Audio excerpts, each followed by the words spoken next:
experts, guests. Welcome to the roundtable on organized crime and criminal traditions. With the rapid changes in our world, any person caring for his or her welfare, either a business owner or an expert in a particular field or a public figure, anyone requires to be informed about the criminological situation globally. For the purpose of researching on this issue, the Center for Criminological Research and European Academy of Sciences of Ukraine traditionally conduct roundtables with foremost experts in criminology from all over the world. And today, we're glad to welcome the reunion of experts in the framework of roundtables since the fundamental international discussion held in September 2020. I'm sincerely honored and pleased to welcome everyone to the roundtable on organized crime and criminal traditions arranged by the European Academy of Sciences of Ukraine. So the key discussion points of the current roundtable are the discussion questions. So the first one, what are the current tendencies in criminalization on the national and transnational levels, and prognosis for the 2021 and relevant crime prevention methods? I'm Irina Lopatyuk, and I'm honored to be your moderator today. And right away, let me please introduce our speakers right in the way they're given the floor. Emilio Viano, President of the International Society for Criminology, President at Bellagio Forum for World Security and Social Development, Vice President of the European Academy of Sciences of Ukraine. Professor Viano is on Harvard University list of national security professors, Editor-in-Chief of the International Annals of Criminology, Cambridge University Press, a member of the Board of Directors of the International Association of Penal Law, AIDP, and of the International Society for Social Defense. Welcome. Our next speaker is Dr. Oleg Maltsev, the author, criminologist, psychologist, photographer, investigative journalist, business strategy consultant, academician of European Academy of Sciences of Ukraine, founder of Criminalistics Institute and Expeditionary Corps. He has been conducting scientific research of history, structure, and weapon handling techniques of Russian, South Italian, Spanish, African, and Mexican criminal traditions for decades. Dr. Maltsev is an author of numerous books in the areas such as applied history, sociology, depth psychology, philosophy, criminalistics, criminology, editor of several interdisciplinary peer-reviewed journals. Welcome, Dr. Maltsev. Our next speaker is Jeffrey Donig, consultant, investigator, former FBI leader with diverse 28-year career and significant experience across all FBI program lines. Donig has extensive experience with the FBI undercover program. His assignments included as a supervisor and acting watch commander in the FBI's counterterrorism division. Jeffrey Donig holds the unique distinction of serving as an acting assistant agent in charge of both in a violent crime and a white-collar crime branch of a major FBI field office. We're pleased to greet you.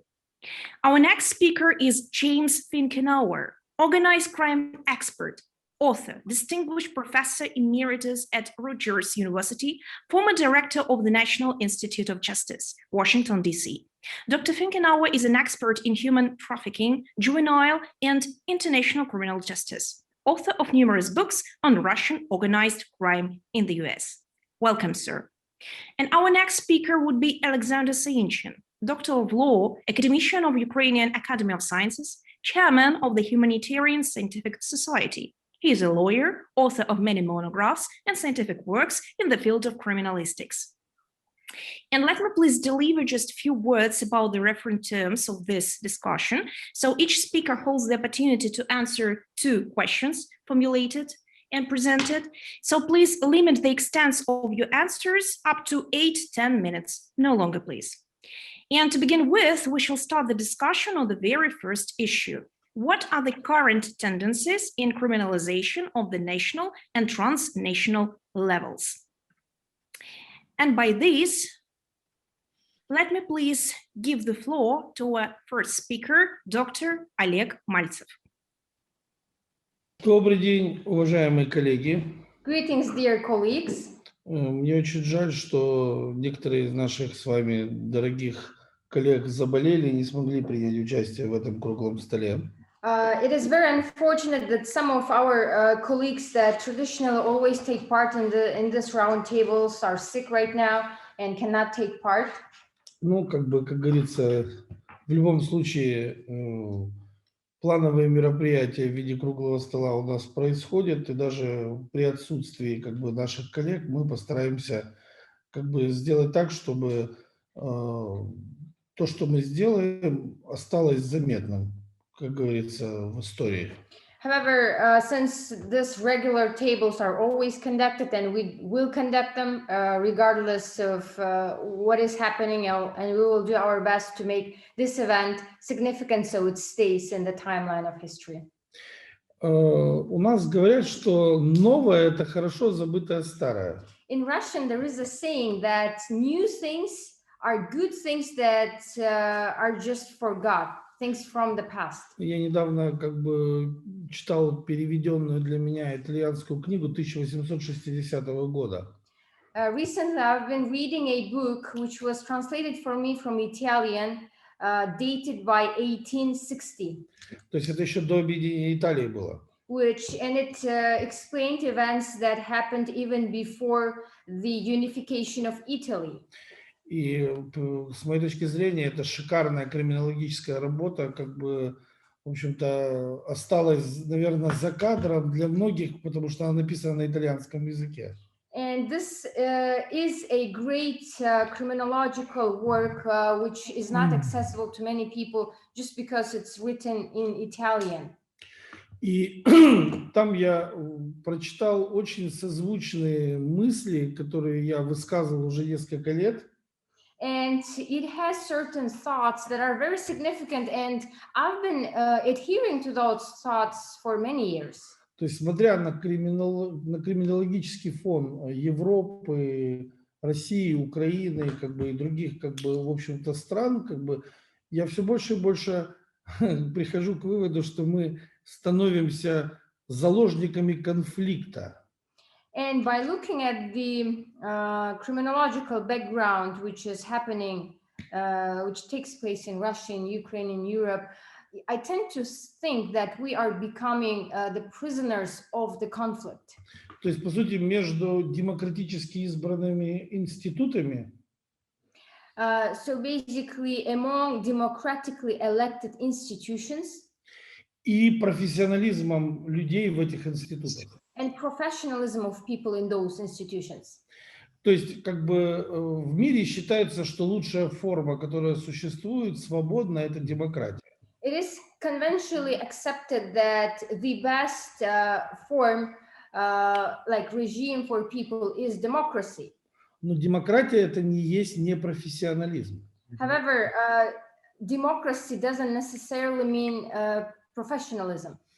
То есть, по сути своей, воля демократически избранных институтов на сегодняшний день такова, что подавляющее большинство людей, которые там работают и заняты в сфере борьбы с преступностью, они, в общем-то, профессионалы очень невысокого уровня. So what happens is that those democratically people that were democratically elected to work at those institutions, they do not have the proper level of qualification usually. И эта история, она очень давняя. And the sequence, this story is quite an old one. Все фильмы в Голливуде, в американском, построены по принципу, что когда НАСА ничего не может, появляется какой-то один чудак, который спасает весь мир. And even like in the cinematography, Hollywood has demonstrated a lot of movies when there is one person comes up from NASA and he saves the entire world. Да, то есть по сути своей этот конфликт, он давно существует, уже 1000 раз высмеян во всех фильмах, которые только возможно. Basically, this conflict that we are speaking about it has been existing for a long time and has been shown even in a ridiculed manner in the cinematography. Да, и я не беру Россию, это особое государство, там, особый режим. And I'm not talking about Russia just because it's a different type of state which has a different regime. Да, а вот если посмотреть на демократические страны, обратите внимание, как они себя ведут в сегодняшних условиях. However, if we take a look at the democratic countries, please take a look at the way they do behave in today's conditions. То есть, по сути своей, только две страны как бы более-менее справились с карантином. Это Британия и Израиль. Basically, roughly speaking, there are two countries that more or less did quite well in coping with the emergency of the pandemic, which is Britain and Israel. То есть там нет карантина. I mean, they do not have the quarantine there. А вот Европа, вся остальная, она, в общем-то, сидит и думает, ну, делает вид, что она думает, как же ей победить карантин. But entire Europe, it seems that they are sitting and contemplating how we're going to beat this pandemic. И как бы, ну, мы прекрасно понимаем, что если, ну, в одних государствах с карантином разобрались и все в порядке, как бы почему не могут разобраться в других государствах?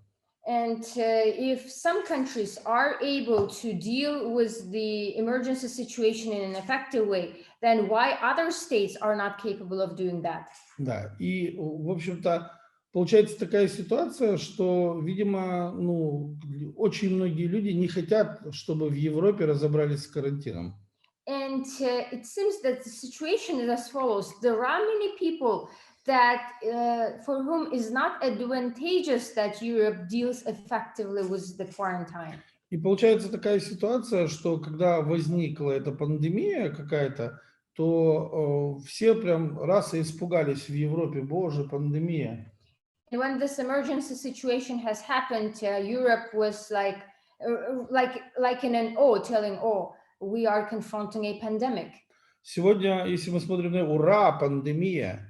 But I mean, in fact, what happens? People are like almost celebrating the pandemic. Да, потому что все, кому не лень, эту пандемию используют уже в своих интересах. Because at the moment, almost everybody is trying to use pandemic in his or her interests. И я как раз сегодня заканчивал писать книгу по криминологии. And today I'm finishing writing one of the books in criminology. И я как бы в заключении написал, что старый криминал, который существовал, он уже давно интегрировался во власть. Вот в ту самую демократическую волю. And one of the theses of the book is that I write that the old criminal that existed, it already infiltrated the establishment that were democratic institutions. It got blended with it. А новый криминал, который возник, электронный там и прочее, теперь вроде как стал криминалом. And a new criminal which emerged, electronical or one, I mean, related to internet threats, etc., it became as if a new criminality. Да, и получается так, что старый криминал как бы исчез, его как бы в общем-то нету. So the situation is as if the old criminal doesn't exist anymore, as if it has completely disappeared. То есть для нас это, в общем-то, стало нормальным. For us, for people, it became a normal state of affairs. То есть я когда-то как бы спрашивал, когда последний раз какой руководитель страны садился на скамью подсудимых за то, что он вытворял в течение своей вот этой вот деятельности. One of the questions for contemplation is that when was the last time when an elected official was brought to court for his misdoings? Да, то есть когда в последний раз кто-то как бы вскрывал какие-то взаимоотношения, то есть между разными государствами, которые как бы были сугубо криминальными, не политическими, а именно криминальными. So when was the last time when relationships between different actors were really looked into, not the political relationships one, but their criminal acts? Я вам отвечу, никогда. And the answer is never. They were never. They were not held accountable for their acts. И поэтому, как бы по сути своей, мы все сегодня заложники вот этих демократически избранных институтов, которые, ну, в большинстве состоят из криминала и некомпетентных как бы людей. So in a nutshell, we have become the prisoners of the democratically elected institutions, which consist, roughly speaking, half of them are old criminal, and half of them are people that have inadequate proficiency level. И обратите внимание на то, что во всех известных как бы странах нет ни одной недели, которая бы не обходилась без какого-то криминального скандала. And if we take a look at what is happening in leading countries these days, there's not even 1 week when they do not have really serious events related to crime. I mean, they always make those headlines. И как бы кому-то казалось, что пандемия – это жизнь до пандемии и после пандемии. So for some, they consider this recent emergency situation as if there was a life before pandemic and after pandemic life. То есть и кто-то говорил, что люди поймут, что нужно все менять. And some even thought that and said that people will understand finally that something has to change. Но на самом деле человек устроен по-другому. But the human nature is different. Ему намного легче использовать то, что существует, нежели что-то менять. For a human being, it's way more easier to exploit and use things that already exist instead of changing something. Научились использовать в своих интересах и пандемию. And people found out their way to use pandemic for their own use, in their self-interest. И как бы вся разница между нашим криминалом и европейским криминалом заключается только в одном. And the only difference between the criminality on the Russian-speaking area and European criminal is only the one thing. Что там они это делают за государственные деньги, то есть, по сути, воруют деньги у государства.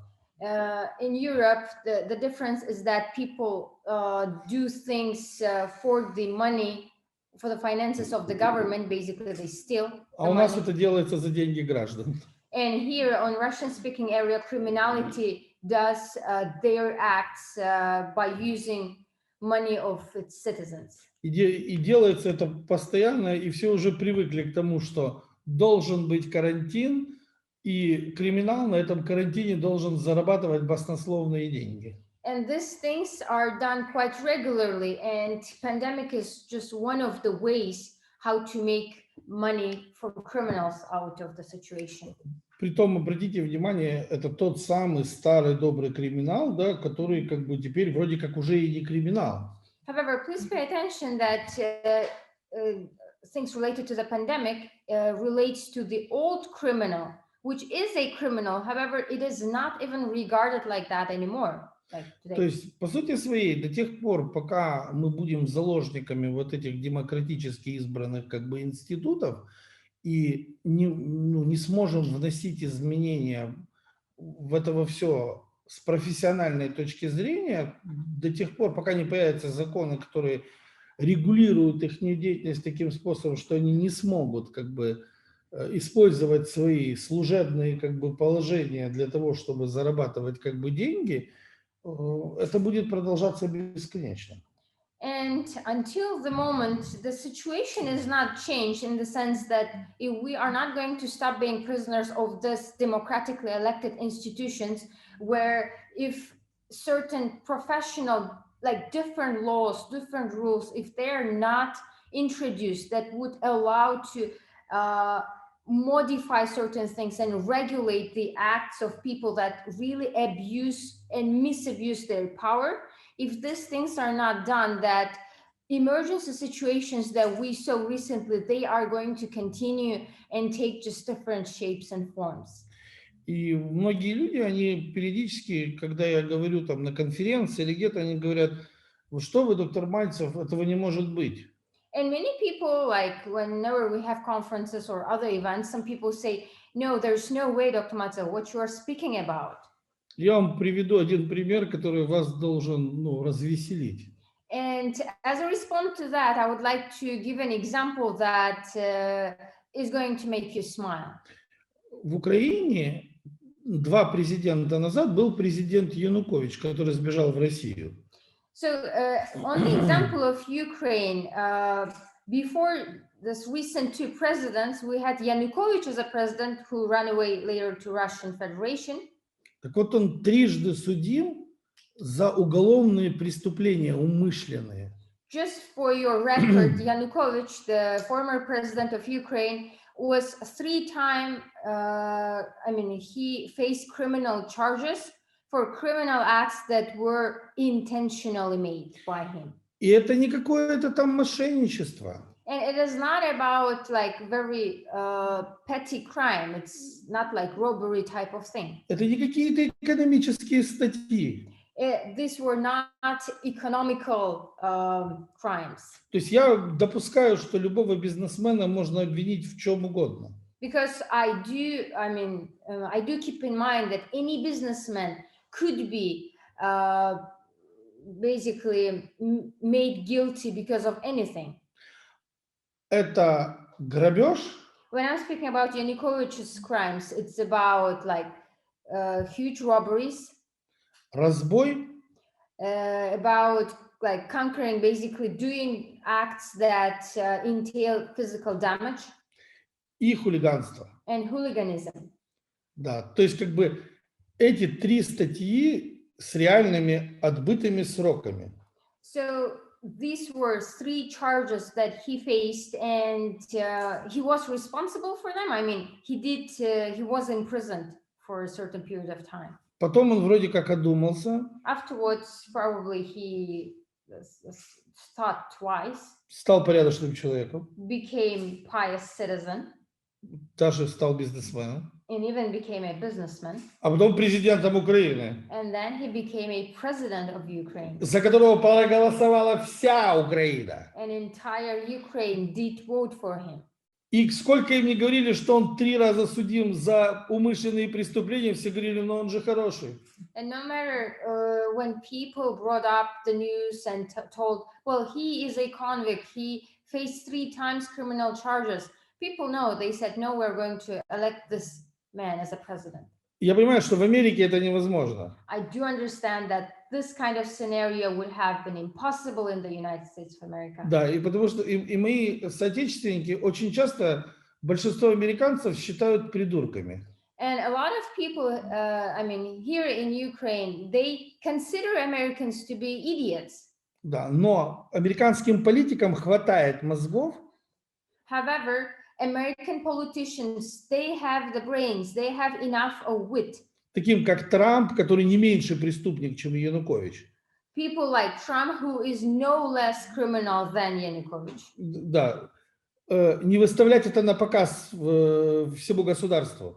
So what I'm trying to tell that American politicians are smart enough not to protrude it and make it public, by showing all their bad negative sides. Потом еще вопрос, кто умнее. And it's a huge question, who is more smart. Да, поэтому как бы мы всегда будем оставаться заложниками вот этого конфликта между профессиональными как бы кадрами и демократически избранными институтами. Я вот 5 или 6 раз прочитал этот абзац в этой книге по криминологии в итальянской вот этой книге как бы 1960 года. And so this conflict is everlasting. The conflict between professionals, real professionals, versus democratically elected institutions. So the book that I was speaking about, 1860, about criminology, I've read that paragraph for about 5 or 6 times. И как бы, в общем-то, подумал, что как это близко, то есть то, что написано в 1660 году, и то, что в 21 году происходит, как бы, как это близко между собой, да, то есть так ничего и не разрешилось. And I thought, how similar are these events that are being described in 1860 and today in 21st century? Nothing had really changed. Спасибо за внимание. Thank you for your attention. Thank you so much, Dr. Maltsev, for your speech. And by this, let me please kindly remind you that the first discussion point is the question, what are the current tendencies in criminalization on the national and transnational levels? And by this moment, please let me give the floor to the president of International Society for Criminology, Professor Emilio Viano. Please, you're welcome. Please turn on your microphone.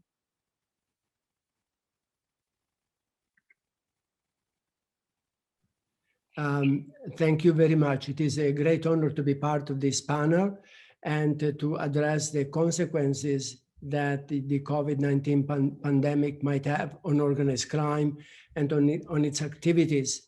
There is no question, we already all know this, that COVID-19 pandemic has transformed the lives of communities around the world.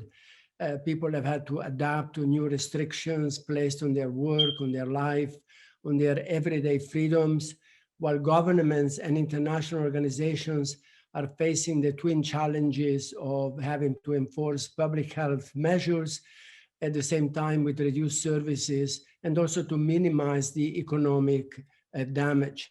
This certainly has a long-term impact on how we live in society and how organized crime might take advantage of the situation.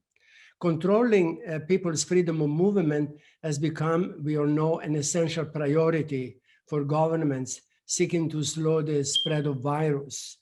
Security forces, the police, the military have been called upon to enforce the community's compliance with the new order and are therefore rapidly becoming the public face of states' response to the virus.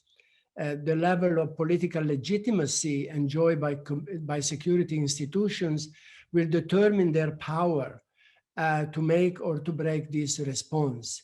Lack of trust, for example, between police and the communities is likely to make citizens less willing to abide by new lockdown measures. We have seen quite a bit of that here in the US. At the same time, criminal justice systems are struggling to fulfill their usual mandates as social distancing measures and diminished resources take their toll. The orientation of the state security apparatus is shifting fundamentally. In places where state reach may be weak, there may be even agreements with criminal bosses and groups that might help to enforce social distancing measures and eventually public order itself. If we want to summarize in a certain sense the implications that the pandemic has for organized crime and the associated illicit market activity and how this might affect the state's ability to respond both to the virus itself and to long-term organized crime policing, we could say the following and begin with this. Some organized crime activities have been constrained by social distancing measures and travel restrictions and will take time to reconstitute themselves. So there is no question that, at least initially, this constraint has had an impact on the ability of organized crime to conduct business. At times, it may be only a short-term impact, in my opinion, as illicit activities rapidly reconstitute themselves to meet both the old and the new market demands. Social distancing measures and lockdowns, for example, have had an impact on violent street crime, both in diminishing it in certain cases and in increasing it in other cases. For example, in the US, there has been a spike in murders and in attacks against citizens with firearms. So it can have an impact positive or an impact negative, depending, of course, on the situation and also particularly on the availability of arms. In general, however, the fact that there is a lockdown, fewer people on the street, as a result, the chances of a perpetrator getting away are dramatically reduced. There is no question about it. In the sense that it is much more difficult, for instance, to sell drugs on the corner of the street when there is no one around. One is easily identified and found, let's say, by the police. While it may be too early to tell what the longer term impact on rates of violence might be, the constraints on freedom of movement also are constraining criminal groups. For example, in Italy, a long-sought head of the 'Ndrangheta in southern Italy was arrested by police for contravening the lockdown restrictions. So he had been sought by police for over 10 years, and he fell into the hands of the police because of the lockdown measures. More broadly, a reduction in Chinese exports, for example, to the rest of the world is taking its toll on the revenues of criminal groups. China is the leading source of counterfeit and illicit trade groups globally.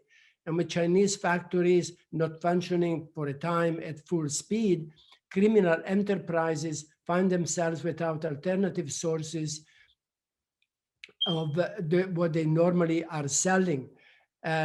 While Chinese-sourced illegal goods have naturally been the first hit by the lockdowns, the prospective impact may hit illicit flows around the world. Europe, the US are the most significant destination markets for a wide array of illicitly traded commodities, and the significantly heightened border controls as a result of the outbreak have impacted cross-border trafficking and smuggling supply chains. The transportation of goods and people is being limited to far fewer official border posts, and which have higher levels of surveillance capacity, thereby increasing the risk for the smugglers hoping to transport contraband goods. Furthermore, extensive lockdown and the closure of borders to human movement will make it more difficult for human smugglers to ply their trade into and across Europe, the US, and other countries. They may nevertheless attempt to capitalize on the desperation of migrants who are stranded between reaching their final destination by upping prices for transporting them to their destination. There is no question that in this respect, human smuggling is being impacted considerably. The initial reports from Europe and the US suggest that countries under lockdown or social distancing policies in those countries, talking about drugs now, the drug supply lines have been disrupted. Frontline dealers, for example, in all corners of the globe, are seeing the effect of people being progressively moved off the street, which is, of course, their major point of sale. Whether this will prompt a shift to online and dark web markets remains to be totally studied, but it certainly did mutate from the street to the web markets and online. There are other frontline criminal industries that will suffer. As local businesses shut down worldwide, their capacity to sell illicit goods is reduced. And as commerce is impacted economically, the capacity of mafia groups to solicit protection taxes and other types of extortion will also be thwarted, will also be diminished. So this is one point. There is a certain diminishing of the activity, diminishing of the revenue of organized crime, but there is always a possibility that they will find other channels like the web and the internet and delivery at home. The second point is that the disruption caused by the coronavirus has been quickly exploited by some criminal groups as a window to scale up their activity. In other words, there is no question that the organized crime is very, very supple, very capable of adapting to the situation, and therefore taking advantage of new possibilities. This applies to all sorts of activities that make money for organized crime. For example, the illegal wildlife trade has been implicated in these coronavirus-related trends. So traders based in China and Laos in South Asia have been marketing rhino horn products as cures for coronavirus. Conservation groups have responded, of course, saying that rhino horn in traditional medicine has no medical value. But still, there is no question that the ingenuity of organized crime in adapting to the situation has been considerable. The third point I want to make is that the health sector constitutes itself an important target for criminal groups, particularly those who have been long embedded there. In other words, as the pandemic sparks demand for medical supplies, masks, vaccines, and there is misinformation that spreads confusion, criminal groups are seizing this opportunity very well. So, for example, the sales of counterfeit medical products have surged since the outbreak, as have incidents of smuggling and theft of medical supplies.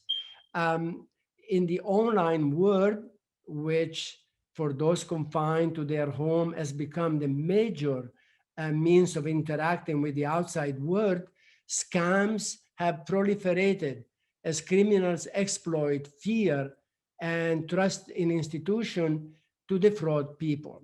This is all over the place.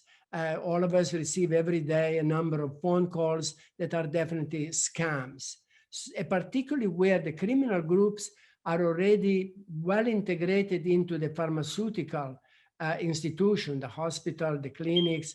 There is definitely there too the possibility of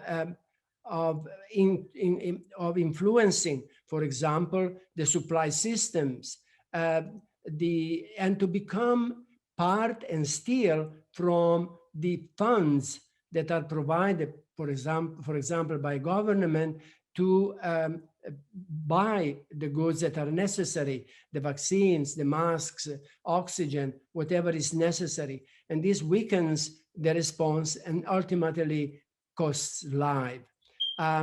There are all sorts of interceptions of vast amounts of stock of medical face masks, for example, hand sanitizers.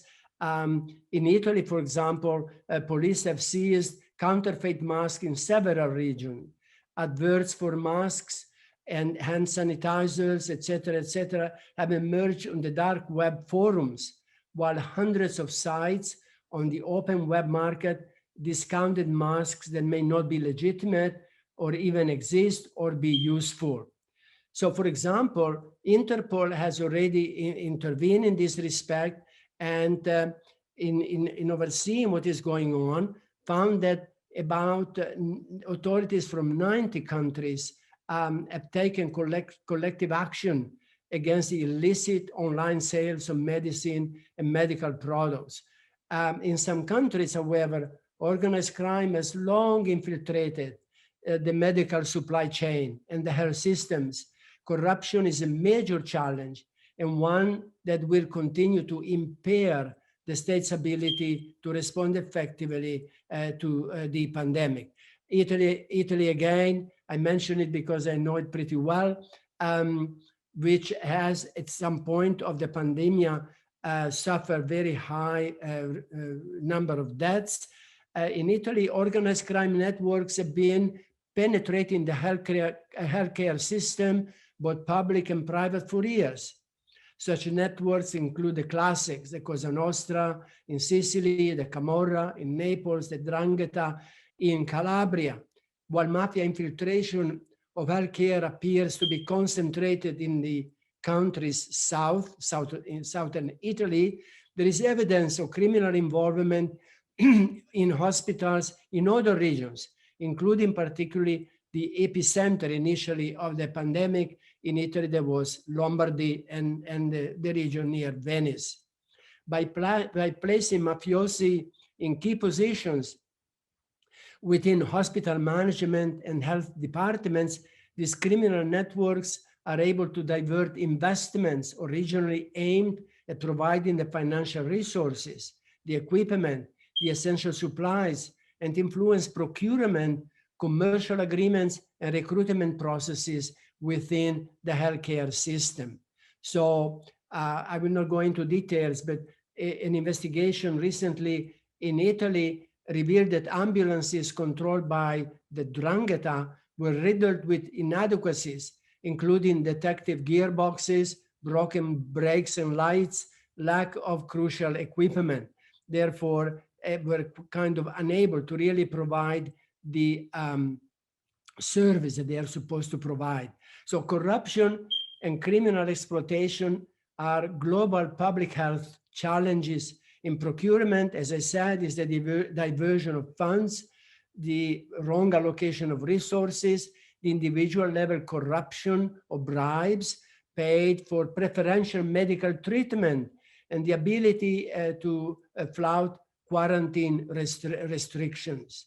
So in Europe, high percentages of patients, the last one I saw was about 21%, have reported having to pay bribes for preferential health treatment. In some countries, it's pretty high. In Slovakia, 41%, for example. In Slovenia, 28%. And the US healthcare system has long been also a target for criminal groups. A report by Thomson Reuters, a news agency with pretty much being respected, estimated that between 3 and 10% of the value of the total healthcare expenditures in the US is stolen, which is about $220 billion a year. There is already previous experience in this when we had in 2014 to 2016 the Ebola outbreak. And this has been well documented in the US and of course in other countries. And then there is the chronic underfunding that this creates, because fraud, corruption, the eroded capacity will make the struggles of the healthcare sector even more significant, including its ability to respond effectively to this crisis. So the rise in demand, limited resources create the perfect condition for corruption to worsen. Counterfeit, substandard, illegally diverted pharmaceuticals are possibly among the world's most pressing illegal trade problems generally, and especially today.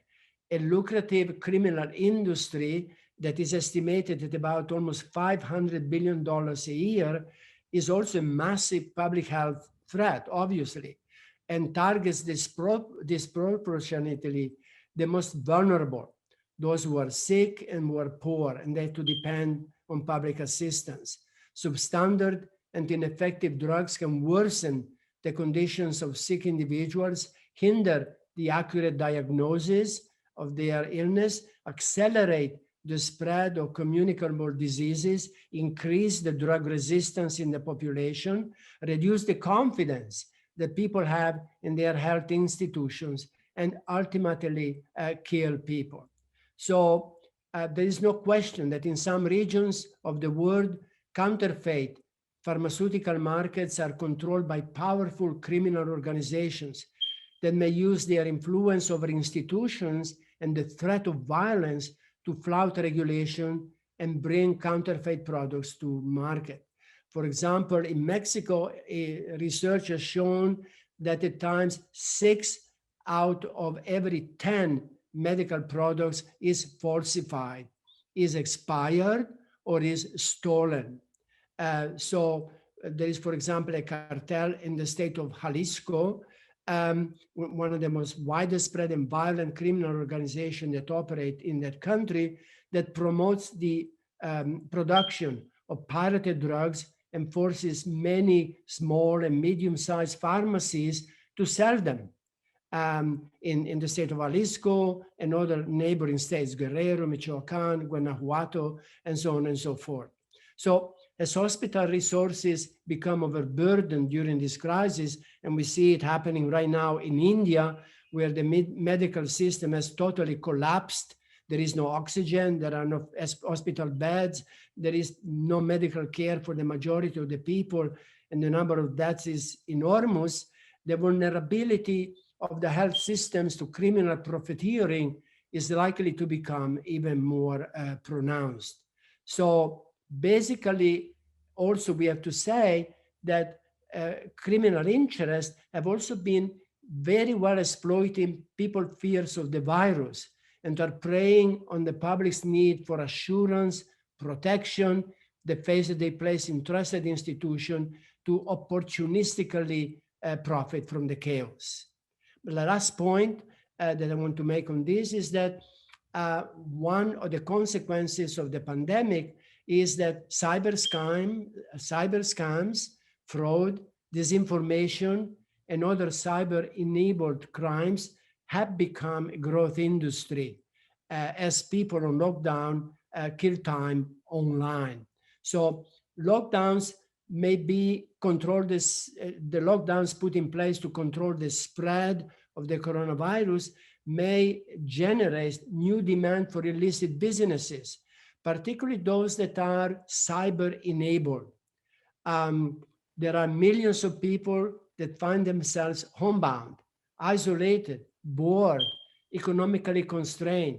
And so there is a whole series in the US at least, but also in other countries, in Europe particularly, of coronavirus-related phishing scams that have emerged where cyber criminals have impersonated many trusted sources of information and health agencies, the World Health Organization and the local Center for Disease Control in the US and so on and so forth. Thank you so much. I just hate interrupting you. Thank you so much, Professor Emilio. By this moment, could you please just conclude your speech just less than a minute? Certainly, gladly. I just wanted to mention, to finish this point, the increase in pornography, and there has been data in the US showing that pornographic sites have seen an enormous increase in their subscriptions, and also mostly also the sexual exploitation of children to be shared between private user groups and forums. So it is an enormous part, a silent part of the impact of coronavirus crisis and the lockdown and the commission of crimes, particularly related to sexual exploitation of children or of drug addicts or of women and others who are dependent on criminals. So there has been an enormous increase in clientele for organized crime, in fraud schemes, romance scams.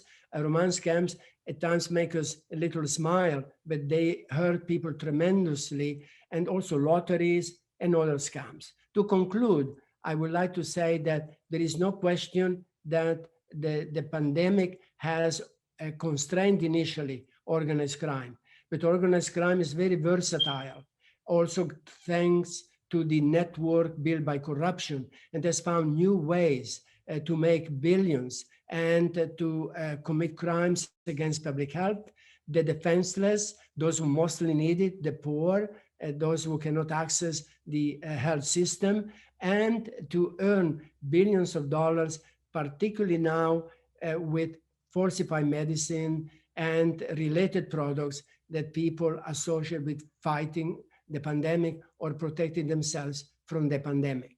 Also, the fact that there has been a limit in the crossing of frontiers has initially limited the activities of organized crime, but now they have found ways around it, again, often through corruption, and therefore they have, in a way, an easier way, because there is less competition in bringing about their nefarious activities, particularly human smuggling and human exploitation.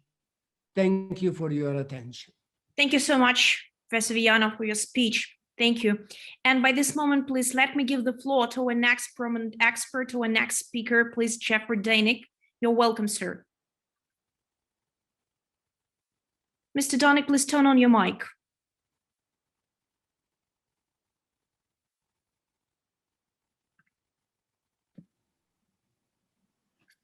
How is that? Thank you. That's good.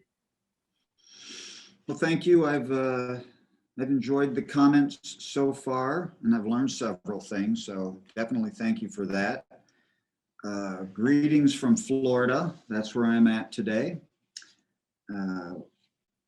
I'm thankful for being invited to share some comments on these topics today.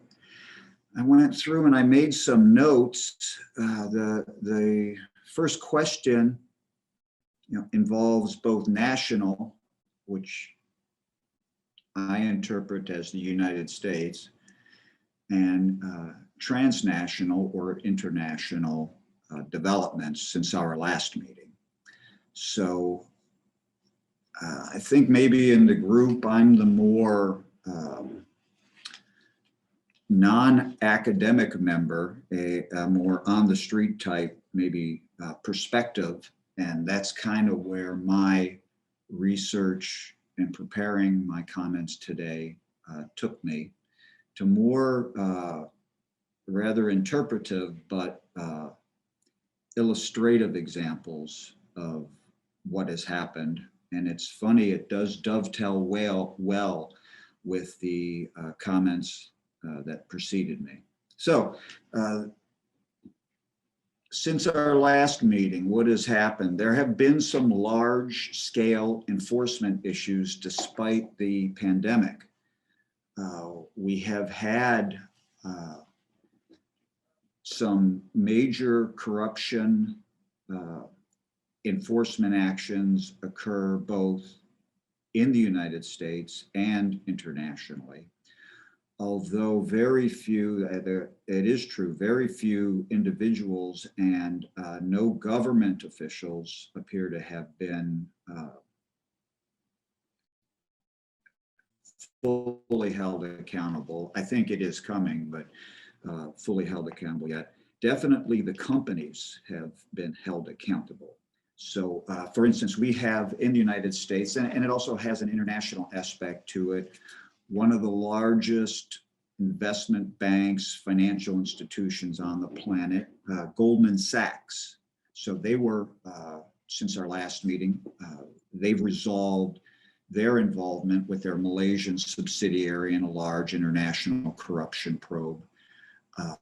And they've had to pay $2.9 billion in fines and fees to settle those charges of corruption. Those are payments to foreign officials to facilitate the issuance of bonds that the subsidiaries and Goldman Sachs made money on, fees related to the sale to the public and to institutions of those bonds.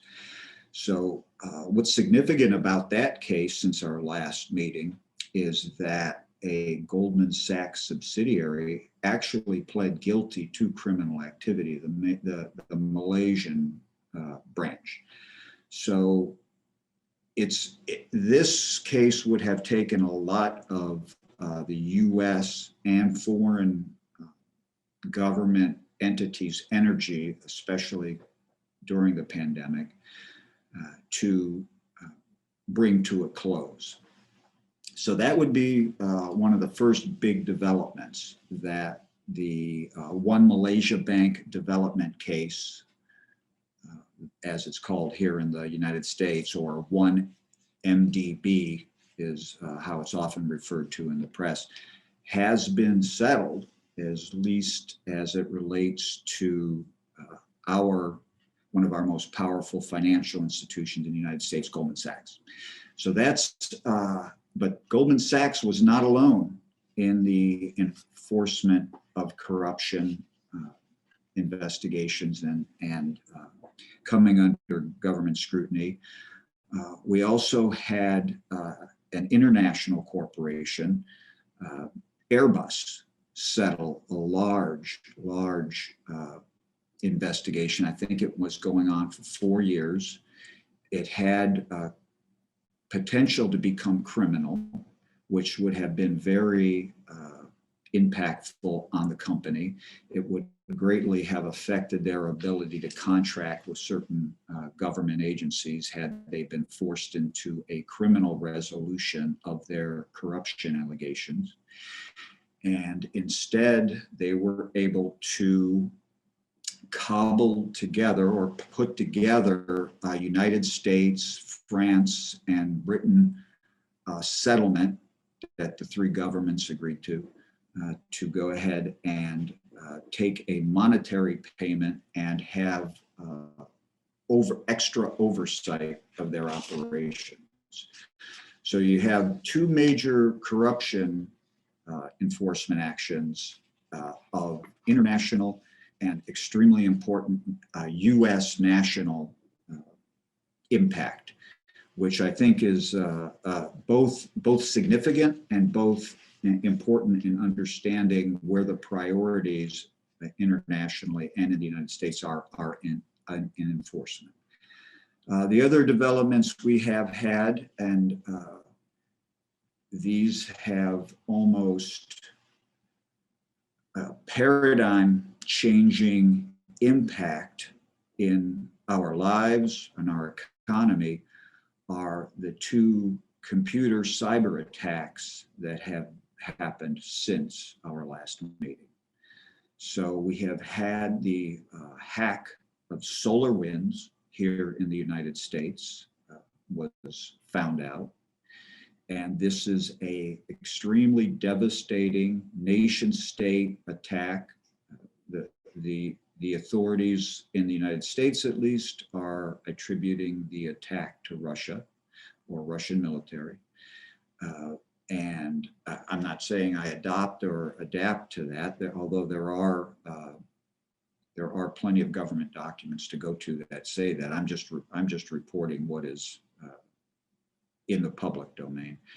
And this is a devastating attack. It shows the soft supply chain for code that we rely on to update our systems, to make our systems have more integrity, our networks and our enterprises. And a sophisticated attacker was able to infiltrate the SolarWinds supply chain and get many, many entities to upload its updates, which installed backdoors into the enterprise system of the victim. And the damage is extreme. It's not quantified yet. We do not know what the total damage is, and it's still being discovered. Daily, there's updates on it. The other, if that wasn't bad enough, we have recently had what the US authorities are attributing to Chinese nation state actors, an attack on probably the largest software company on the planet, Microsoft.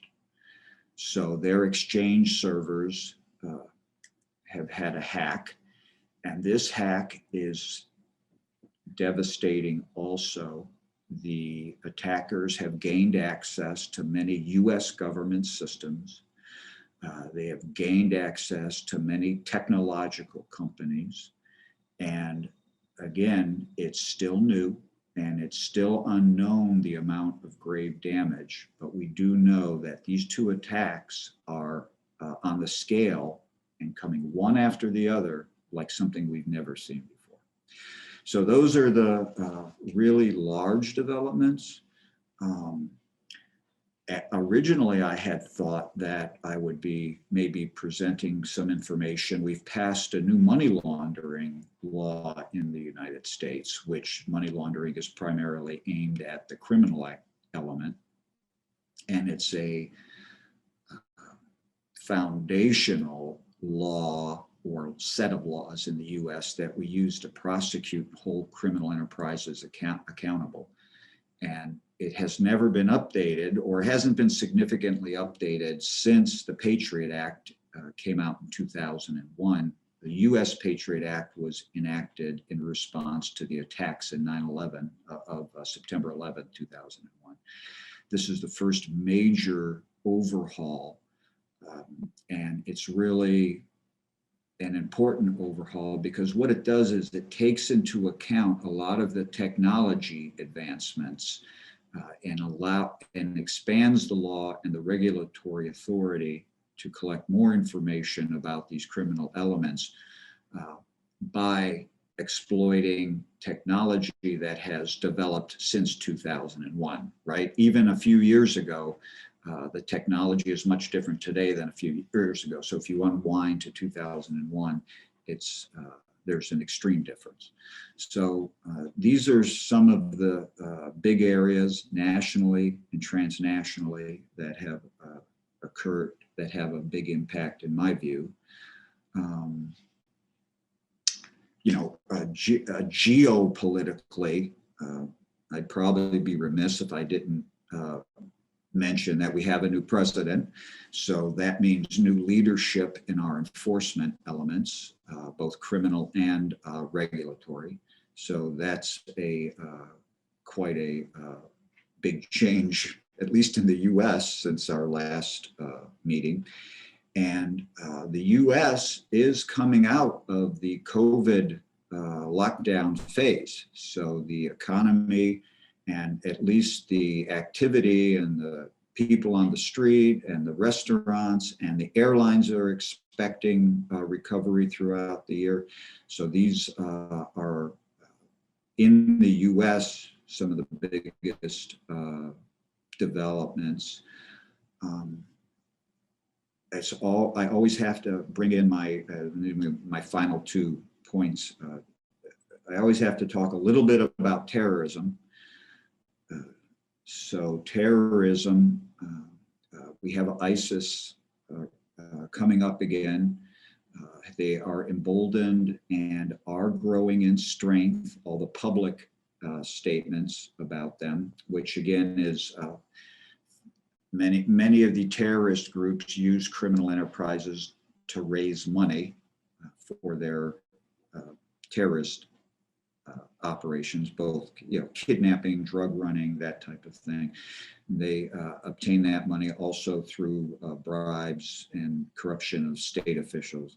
So they're on the march again. Central Africa, Mozambique, Congo, these are places that are difficult for us to have partnerships and significantly responsive enforcement actions. And this is what the criminals do to us, right?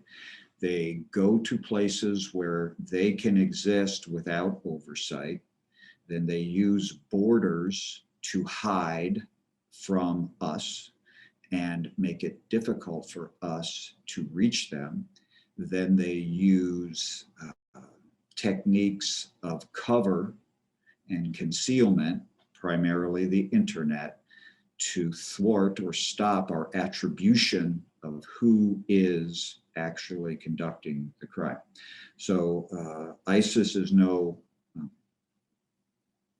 stranger to that theory, and also they're in a fertile ground of people that are easier to recruit, target, and recruit to their ideologies. And finally, the cryptocurrency. Cyber is our biggest threat vector, but it's being enabled by cryptocurrency. So if you're not a state actor attacking another country for purposes of doing economic damage or stealing secrets or stealing technology, if you're not that, everything else is about money. And cryptocurrency allows the international criminal cartels to hide, to do just what I was saying a moment ago, to hide attribution.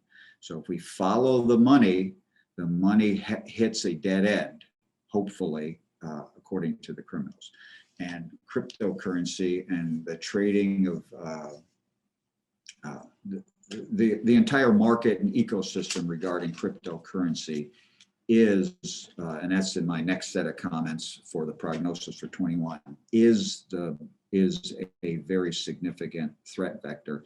And since our last meeting, cryptocurrency has been a big topic in the United States, more among the masses of people, not just finance professionals. It's becoming more ingrained, in my view. I've seen many more news programs, many more people that you would never think would discuss cryptocurrency are discussing cryptocurrency. So those are my comments related to the first question, and I'll talk to you later on the second question. Thank you so much, sir. Thank you for your speech. And right now, please let me give the floor to our next speaker, Professor James Finkenauer. You're welcome, sir. Please turn on your mic.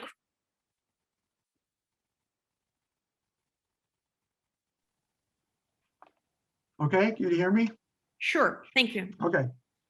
Well, first of all, thank you very much for inviting me once again to participate. And I always learn something through this participation. New points of view and new ideas and new findings and so on, which makes it all quite interesting for me.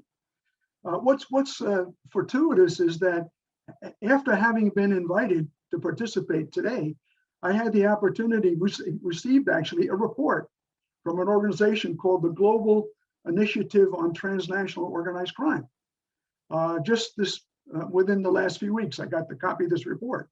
And I read it over and I thought, holy cow, this report is directly on point to the topics that are proposed to be discussed in our upcoming forum.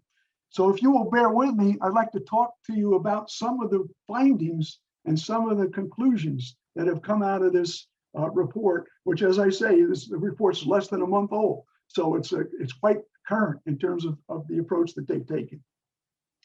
To begin, the report itself is called the Global Illicit Economy. And there are 5 illicit markets that are identified in this report. These markets are as follows. The first one is human exploitation. The second one is the illicit environment exploitation, which means things like illegal logging, illegal fishing, wildlife, which Professor Viano mentioned, this wildlife trafficking, exploitation of the environment in some form.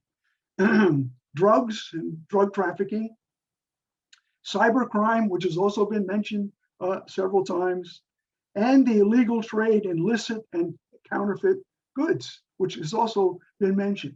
So these 5 areas are identified in this report as the major illicit economies that exist in the world today. And I like to take just one of these because it happens to be the one I'm most interested in, and that's the one on human exploitation. I've done a fair amount of work on human smuggling and human trafficking, therefore my interest in this one in particular. If we go back, step back a little bit to look at, well, what is it, what's primarily accounting for human exploitation? The answer on the one hand is quite simple. Socioeconomic inequality in the world. The fact that there are have countries and have not countries, and even within the so-called have countries, there are people who are haves and have nots. And this difference accounts for a great deal of the foundation for the exploitation of the have nots. The report points out something I didn't know, by the way, that the informal economy accounts for 60% of the global workforce.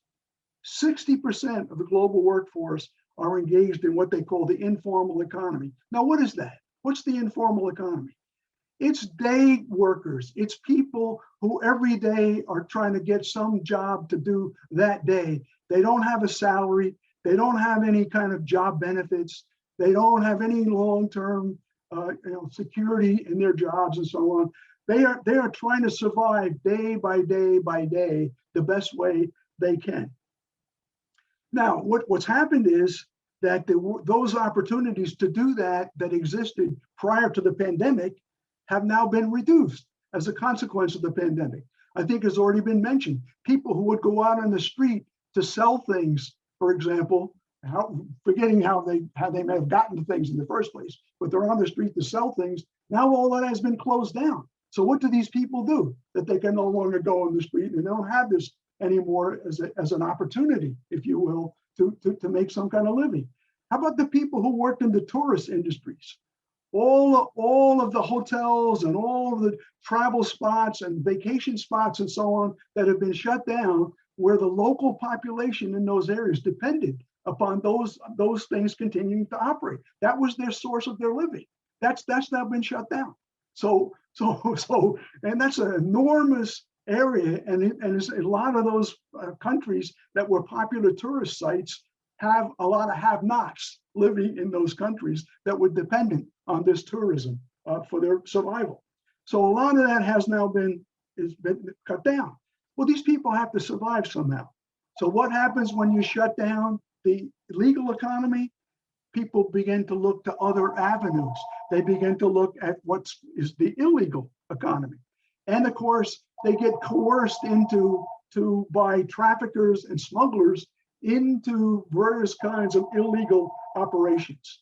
And this is where we see the connection between the exploitation more generally and specifically human smuggling and human trafficking, particularly involving children, for example. So we see a connection between the illicit economies and the licit economy. For example, take logging. Logging is not an illegal activity. However, there are controls, there are regulations about logging, how much logging can occur, where it can occur, and so on. So now what happens is there's a development of black markets involving logging. And and then there are people who are looking for jobs who are brought in now into cutting down trees and loading trees and doing the various things that are involved with logging. So those people get employed. Fishing, same thing with fishing. Fishing is regulated. And fishing itself inherently is not an illegal activity, but there are regulations about it that now become exploited by transnational organized criminals who exploit these particular markets. So we see that the reduced, what's also happened is that the regulation of those markets, the normal inspections and the normal law enforcement that would occur under normal situations has been reduced and compromised during the pandemic because states don't have the resources to focus on those areas. They're focusing and doing other things. Therefore, you have increased demand and reduction in enforcement and inspection, which creates a criminal market opportunity in all of these areas. So, additional thing has happened. This is all sort of on the supply side, if you will. Why are there these potential criminals out there and who's exploiting them and where are they coming from and so on. To the demand side, what's happened is many countries are failing to provide safe and secure opportunities for movement across their borders. In fact, the opposite has occurred. If we take the United States, for example, those of you who paid attention to what was going on in the US over the last 4 years under the previous administration know that we were not a particularly welcoming country for migrants coming across our borders. I think as our former president said at one point, why don't we just get people to come from Norway? Why do we have these people coming from Africa and Central America and so on? So increasing regulation has occurred, increasing difficulty around people being able to come into the country. Has that reduced the demand? No. The demand is being pushed by these other factors that I've already mentioned, what's going on and the loss of opportunities and so on. And so those persons are now looking to move to this new opportunity that they see coming available to them. So you have increased restriction. And it's not just the United States. Countries of Europe also are not that welcoming of people coming from Syria or people coming from Africa. Bangladesh is not that welcoming of people coming from Myanmar. So you have all around the world, different places where countries are restricting their intake or the ability of migrants to come into the countries. Because the demand remains the same, what happens? The price goes up, right? All of a sudden, this becomes a much more lucrative criminal market because the demand is there. Also, the difficulty is increased. So the kind of mom and pop operations, low-level informal traffickers who knew how to manipulate things, they get driven out of the business by the sophisticated transnational groups who have the connections and the skill and the know-how to continue to exploit these and maybe pay off the corruption where that's necessary. They got the money to pay people off. So that continues, that operation continues, more restrictions. We build walls, we enforce all sorts of things, and yet people still find ways to do this. I see on the news, traffickers dropping children over the top of walls on a rope over to the other side. So this notion that somehow we can close ourselves down and close the borders and prevent anybody from coming in, wherever, it's not just true in the US, wherever this is occurring, this is just not realistic. And it does create criminal opportunity for sophisticated transnational groups, and they are exploiting this. So I will stop there and I'll hold my comments about, so what might be done about this, to the next round. Thank you. Thank you so much, Professor James Finkenauer. Thank you for your speech. And by this moment, let's switch to our second question. So the second question for the discussion is the prognosis for the next year, for 2021, prognosis and relevant crime prevention methods. And by this moment, please let me give the floor to our honorable speaker, Professor Emilio Viano. Please, you're welcome, sir. Please turn on your microphone. Thank you. Thank you very much. There is no question that we have to modify the way in which we address crime. The transnational threats and the evolving modi operandi of organized crime group that operate offline and online call for a more coordinated, more targeted and adapted response. And it is one of the dilemmas and difficulties that we face, that national authorities that operate on the ground are on the front line in the fight against organized crime. Action at a more international level is paramount to ensure effective cooperation as well as sharing of information, knowledge among national authorities. We also need more of a common criminal law framework and effective financial means. Also, organized crime is emblematic of the link between internal and external security. International engagement on countering organized crime, including develop partnership and cooperation with countries in the immediate neighborhood and beyond, is absolutely needed to address this transnational challenge. So basically, what I think that we need to do, both inside the country, as big as the US, for example, or maybe within the European Union, or among other countries, is to boost law enforcement and judicial cooperation. For example, let me quote you statistics. In the European Union, 65% of the criminal groups that are active in the EU are composed by members of multiple nationalities. So transport routes of drugs, firearms, counterfeit medicine span across the continents through a global supply chain. Mobile organized crime group are engaged in organized property crime, move quickly across multiple jurisdictions to carry out their crimes. So by operating across different jurisdictions, they avoid detection, exploit the differences of the applicable criminal laws. This reminds us of one of the strengths and weaknesses of the United States. We have seen during this coronavirus pandemic, but that was already shown at the beginning of the Republic in some of the Western movies, where the sheriff is pursuing the thieves, the cattle, stealing cattle, and they arrive at a river, and the river is the boundary, the frontier between one county, one jurisdiction, and the next one. And so the thieves cross the river laughingly, and the sheriff has to stop at the river. He cannot go to the other side. Well, that was in the 1800s, probably. Today, we still can do that at the national borders, that the thieves can continue going while the law enforcement has to stop. This happens also in the US today, where there is a lot of jurisdictions, 51 jurisdiction minimum at the state level, and then local jurisdictions, sheriffs, chiefs of police, that often don't cooperate with each other. A famous case was a few years ago when someone was released from prison and he promptly kidnapped a child, a female child, and took her with him in the trunk of his car. The parents reported the crime. The police sent out an advisory to look for this particular crime. It happens that the sheriff stopped this man because he made, an infraction in the code, in a driving infraction.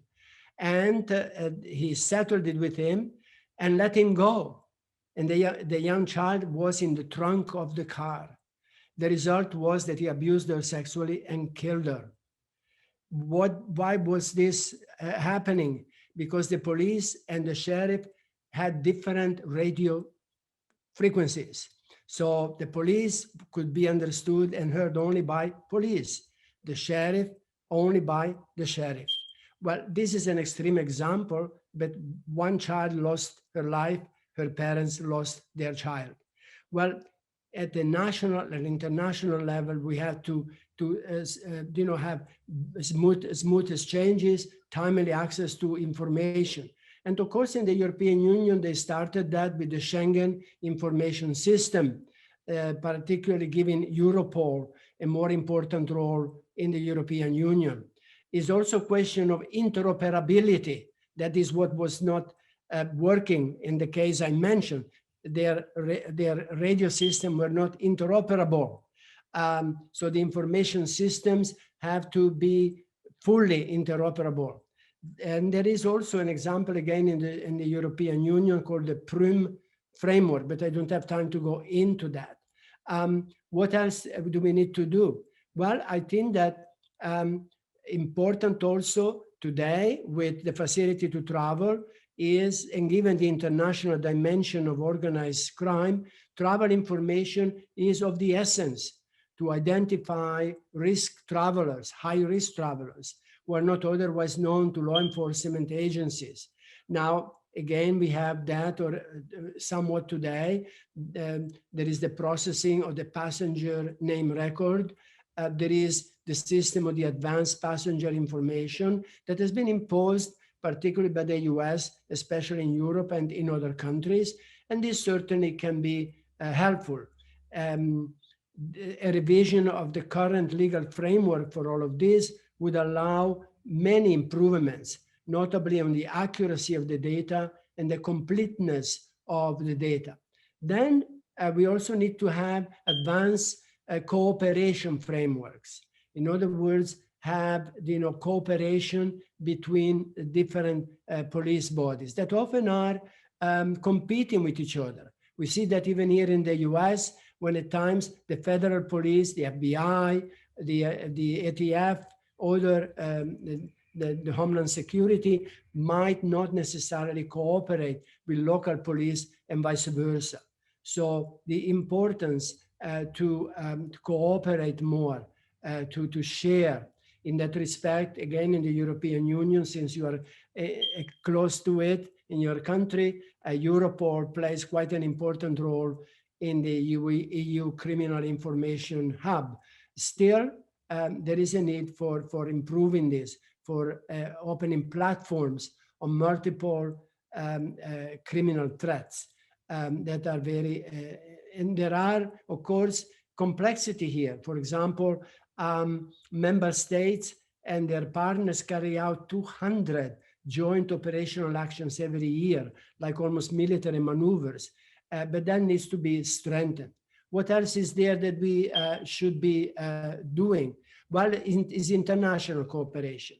I was talking about cooperation between the states in the European Union, between the states, the 51 in the US, and within a state and within a county, between the police and the sheriff.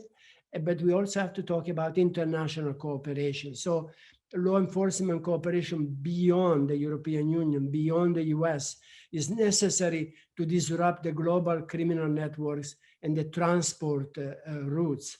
It is essential to set up international cooperation, including through the activities of the justice and home affairs agencies. And this is certainly very, very important. Interpol is trying to do that up to a point, but Interpol is more like almost a database and a bulletin board, and therefore it's not as efficient as it could be. We have now, of course, for many years, the United Nations Conventions against transnational organized crime. and the EU and member states are party of it.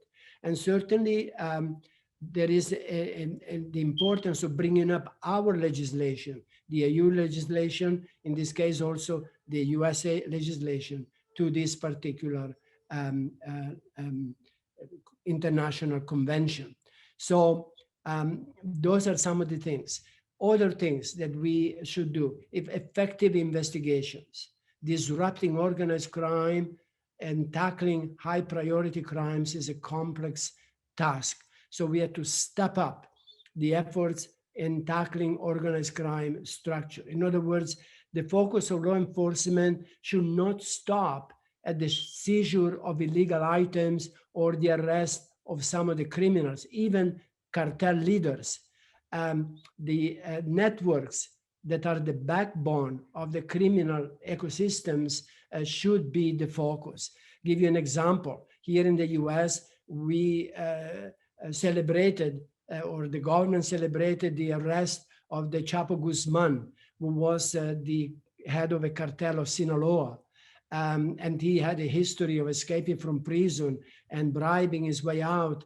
They even built a tunnel outside, from the outside to his cell in the prison in Mexico. Now he is in a maximum security prison in Colorado, sentenced by the US to life in prison. But arresting him doesn't stop the flow of drugs, doesn't stop the Sinaloa cartel. It only means that someone else took over, that someone else is now doing it. So dismantling organized crime structure should be our priority. Targeting the groups that are at a higher risk, that pose a higher risk to Europe, to the US, to any country. So that's another important thing, not to celebrate just seizures. We seized 200 kilos of cocaine. We found so many kilos of marijuana. This doesn't solve the problem. And it is very often used more to show that something is happening than really taking care of what we should do. Let's go after high-value targets, which are often mostly the network itself and the structure of itself. And here is where intelligence plays a very important role. And then also have tailor-made responses to specific forms of crime. There are some groups that are specialized in particular criminal markets. Others are polycriminal. In other words, they do different types of criminality. But it's very important to, in this case, make a response that is tailor-made to specific, like let's say migrant smuggling or new psychoactive substances, and so on and so forth. So the importance of concentrating on this. For example, in the US, an area where we need to do something is firearms, because firearms are a key enabler of the increasing violence by criminal groups. They allow them to intimidate an opponent. They allow them to exert control over their members in the markets. So an action plan against firearms trafficking, also because of the spike in homicides in the US recently, is absolutely essential. And luckily, the current government under President Biden appears to be committed to try to do something about it. The same, of course, is an action plan against migrant smuggling, trafficking of human beings, cybercrime that has been amply mentioned. And we know that, for example, in Europe, in the European Union, there is a European cybercrime center at Europol, and that goes after organized crime threats assessment when cybercrime is in play. We could talk about protection of children as well, child sexual abuse. We don't have the time, but that is also an important area. Also, and this is mentioned in the context of Bitcoin, there is an increase in non-cash means of payment. In China, for example, cash has basically disappeared and credit cards have basically disappeared. I teach at the University of Shanghai, and I've seen that happening in recent years. And they kind of laugh at Europe and the US that still uses credit cards and cash. Well, but that has, of course, also a tremendous potential when we use mostly non-cash means of payment, like credit cards for us, or for them in China, online payment tools that can present a very serious threat to the security. And they are a very important source of income for organized crime and enable criminal activities, particularly drug trafficking and human trafficking. Related to this, the whole question of fraud and counterfeiting, which is a very high impact crime. Counterfeit products represent almost 7% of the imports into the European Union. We already mentioned before medical, healthcare, sanitary products that constitute a very increasing share of counterfeiting with very sad consequences, as we mentioned already in the context of the previous presentation. So particularly the counterfeiting of medical products should be a very, very important priority for the member states. So basically, and then of course there is environmental crime. There is even the issue of the waste shipment regulations. When we ship waste from the US, from Europe to certain countries in Africa or South Asia. And then of course we already mentioned the wildlife trafficking. The cultural goods, this is also another large area, a devastating impact on countries' heritage, cultural and historic heritage. So basically, these are the areas that I consider very, very important.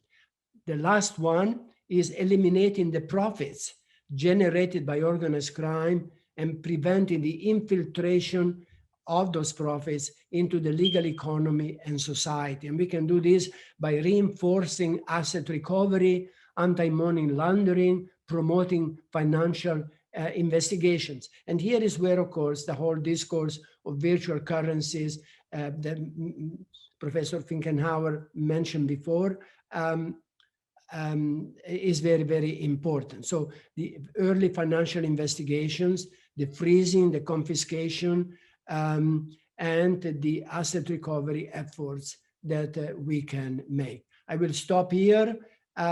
Again, in stressing how important it is to have anti-money laundering treaties, but also operational networks, which are extremely important, and stepping up the anti-corruption measures in our midst, even when they affect powerful people and powerful politicians. We see that in part here in the US, where possibly there may be more information and even maybe a prosecution of the previous president because he has been suspected of, as we say in our English, cooking the books. In other words, not always reporting correctly the taxes he owed, maybe even inflating the value of his properties and utilizing different means to evade the proper reporting of income. So it would be good for us, as an example, to have that prosecution, if it is warranted, of course, to show that the law is equal for everyone, but most of all, that there is a commitment to anti-corruption in our country. Thank you so much, Professor Emiliano, for your speech. And right now, let me please give the floor to our next speaker, Dr. Oleg Maltsev. You're welcome. Please turn on your mic. Thank you. Thank you for giving me the floor. So the second question is like an eternal question, is about what should we do? I mean, what is going to happen? Я опять бы хотел вернуться к работе итальянской 1860 года по криминологии. And I would like to refer again to the work of 1860 work, Italian manual about the criminology. Где, в общем-то, достаточно подробно и созвучно с тем, что я думаю, написано. Where it says quite with detail and very close with my standpoint. Первое — менять законы. First bullet point, that we should change the laws. I mean, introduce modifications. Но не просто менять законы, а поменять их так, чтобы они разрешили этот конфликт между демократически избранными институтами и как бы фактическими обстоятельствами, в которых мы как бы живем, которые требуют профессионала. But the laws should be changed not for the sake of changing them, but in a way they will finally resolve the conflict between the democratically elected institutions and the necessity to have real professionals to tackle the tasks that are at hand. Мой коллега из Соединенных Штатов Америки как бы сказал, что, слава богу, появился закон, который позволяет немножко больше узнавать о гражданах. One of my colleagues from the United States of America shared the news that the new regulations were introduced in the US, and one of the points of it that it allows to find out more information about citizens that are conducting criminal activities. Вот у меня как бы всегда возникает вопрос, а зачем еще немножко больше знать о гражданах? So I always come up with the thought, why would government would want to know a little bit more about its citizens? Самое смешное из всего этого, что все-то преступники известны. The most funny thing about this whole situation is that all criminals are very well known. Да, и вся проблема — посадить их на скамью подсудимых и изолировать от общества. The whole problem is to bring them before the law and isolate from the society. То есть вот большинство людей считают, что надо спецслужбам дать как можно больше полномочий, чтобы они как можно лучше боролись с преступностью. Many people think that special intelligence services should be given more and more freedom, more and more possibilities in what they can do, so that they become more effective to combat criminalization.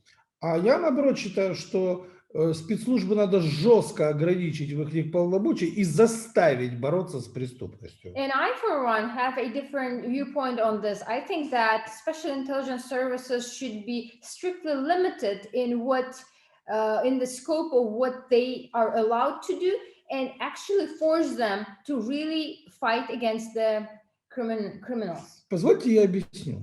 And please allow me to clarify what I mean. Вы знаете, когда на конвейере на заводе что-то не получается с машиной, какая-то деталь не та, ее меняют.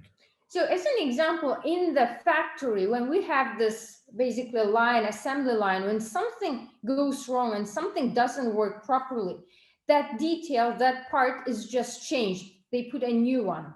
Вот смотрите, все религии мира на протяжении, как нам говорят, 2000 лет боролись со грехом.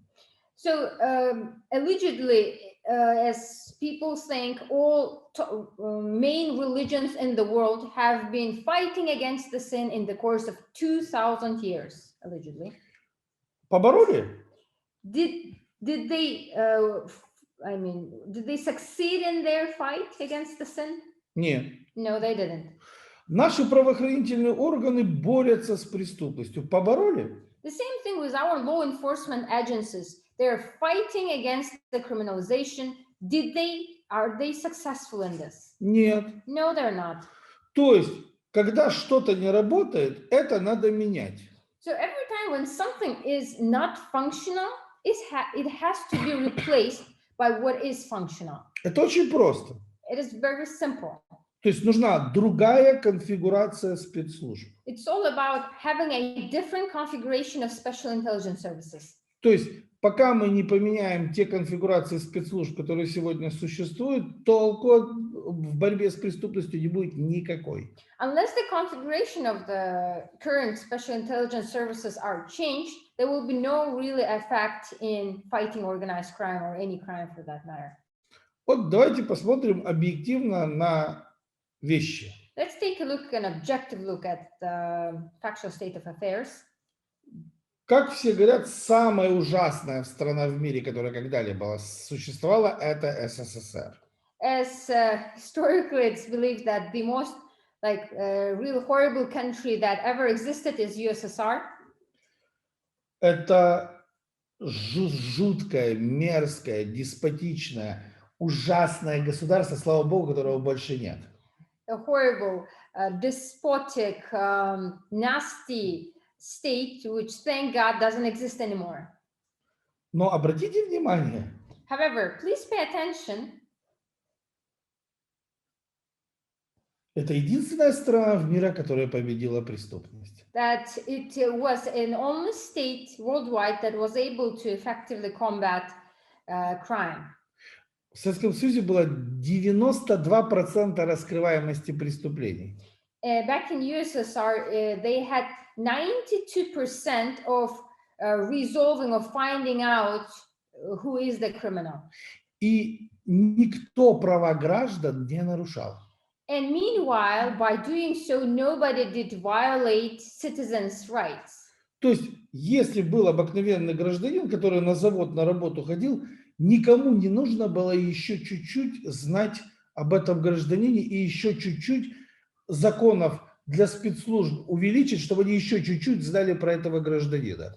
So to give a simple example, for instance, we have a factory worker that would attend his work every day. Nobody would want to have an access to more information about the citizen, or to give more power and possibilities to special intelligence services. No, this was not necessary.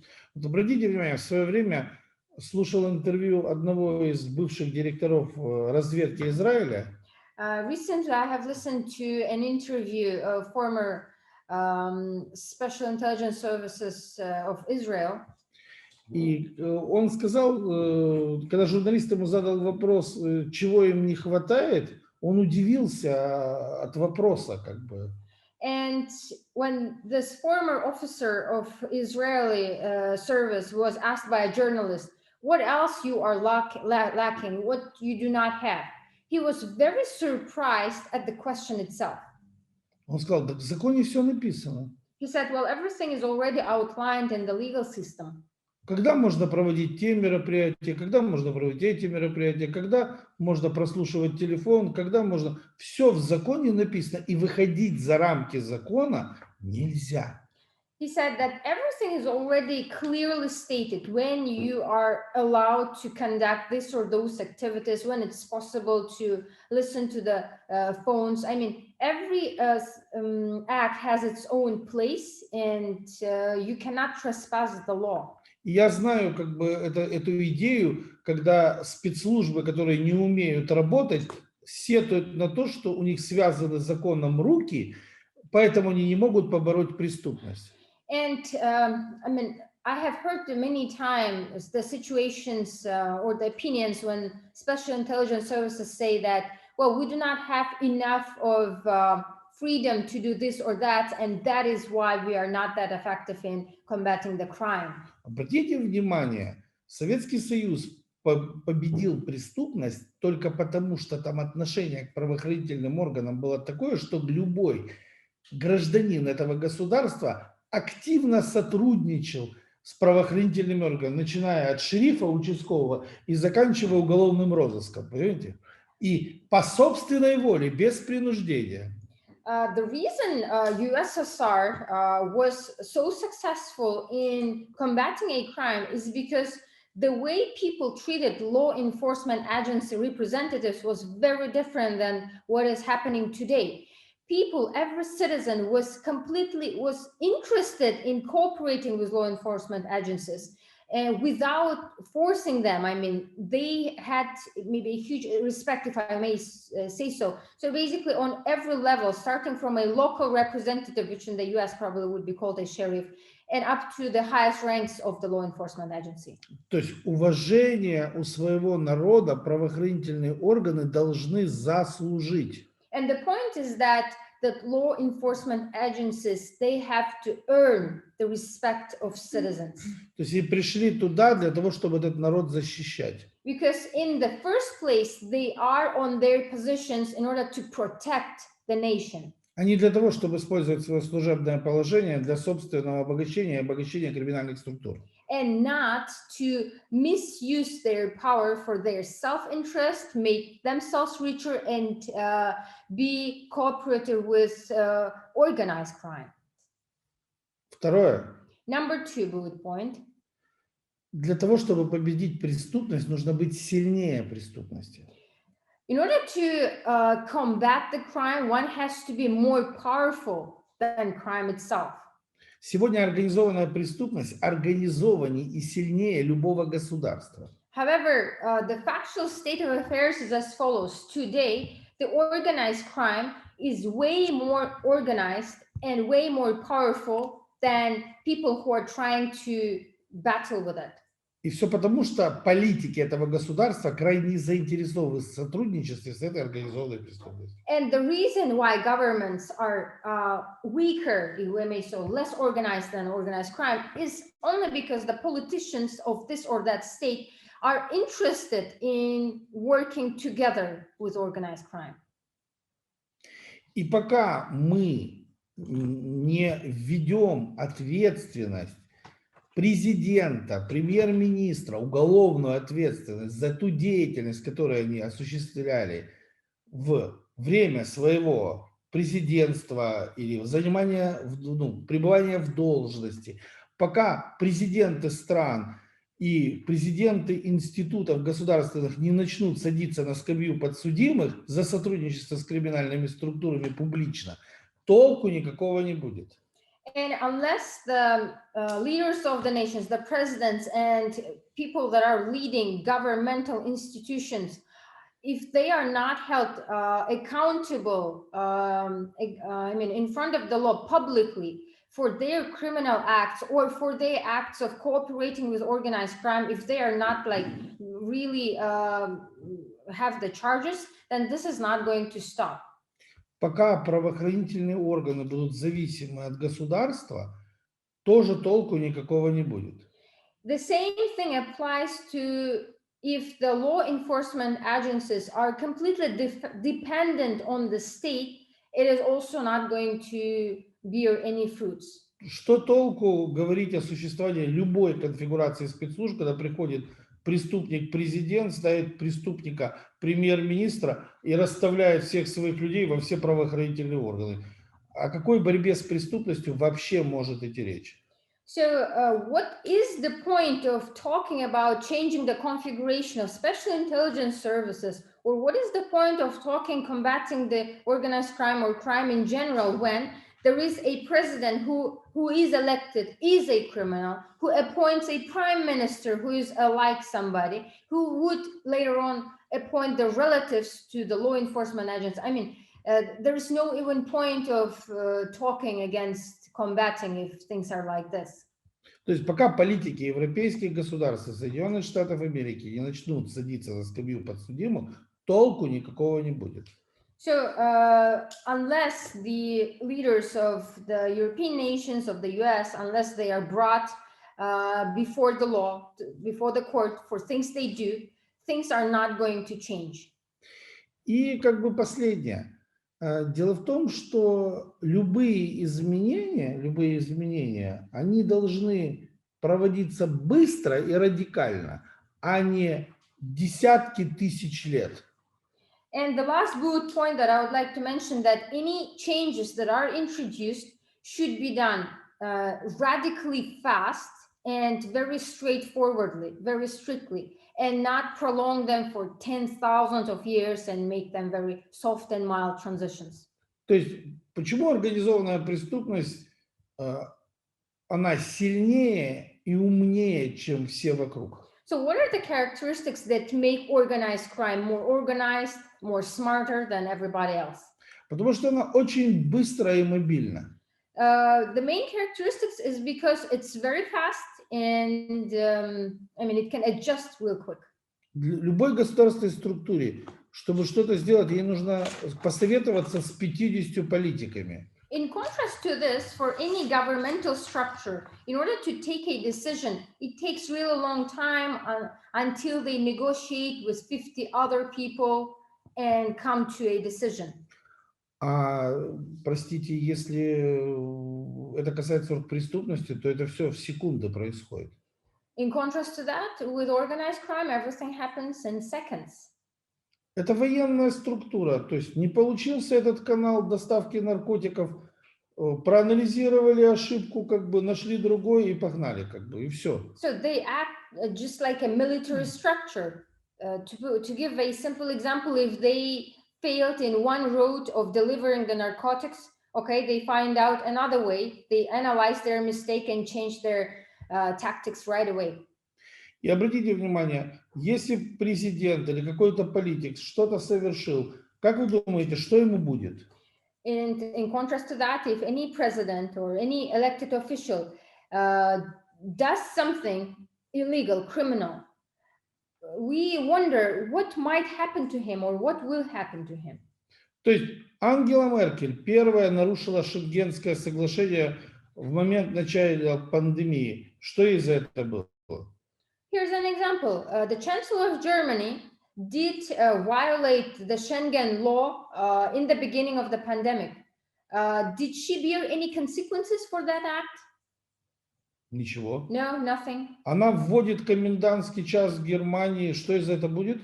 So when she introduces a commandant hours in the Germany, will she face any consequences? Ничего. Nothing would happen to Я her. могу перечислять до бесконечности. And the list can go endlessly. Как вы думаете, если у мафии что-то не получится, что будет тем, из-за которых не получилось? Let's think of the mafia. Let's say something fails in their operation. What do you think will happen to the people that failed the task? Я уверен, что все понесут достойное наказание. С их, безусловно, точки зрения мафиозной. And I'm quite sure that people that were responsible for the failure will reap very, decent consequences for their actions, certainly according to the standards of that organized crime structure. Поэтому, когда мы говорим об эффективности, безусловно, организованная преступность эффективнее любого государства. So speaking about effectiveness of organized crime, then the answer is straightforward. Organized crime is way more effective than governmental structures, unfortunately. Да, там возмездие наступает мгновенно. Because the revenge and holding people accountable for what they do is instantaneous. А у нас как бы мир поделен на неприкасаемых и прикасаемых. И прикасаемые — это, конечно, обыкновенные граждане, потому что, в принципе, они ничего ни государству, ни организованной преступности противопоставить не могут. And where we live in the world we live, it is roughly divided to untouchables and touchables. And obviously the touchables are the normal citizens and untouchables are people in power. Вот представьте себе, в Германии я 2999 евро могу кому-то перевести, на счет. 1999. For instance, in Germany, I can wire to somebody's account 2,999 euros. А 3000 не могу. But I cannot wire 3,000 euros for somebody. А зачем это? And so why these regulations are introduced there? Какая разница, какое количество вообще денег со счета перевожу частное лицо частному лицу? Who would care what sum of money would just a normal private individual wire to another normal individual? Вы скажете, мы боремся с отмыванием денег, что вы такое говорите? And they may say, well, we are fighting money laundering. Что неизвестны все офшоры в мире, неизвестно, сколько миллиардов долларов каждый день перечисляется с немецких банков в офшорные компании от разного рода контрагентов. Isn't it obvious? Everybody knows how many offshore companies are there. Everybody knows how many billions of euros are wired from German banks to offshore companies. Что неизвестно спецслужбам, сколько денег каждый день в швейцарские банки кладутся германскими чиновниками, и в общем-то, на это все смотрят вот так сквозь пальцы. And special intelligence services know how many funds are invested to Swiss banks by German officials. But for some reason, everybody looks at these events through like almost closed eyes, as if they're not seeing these things.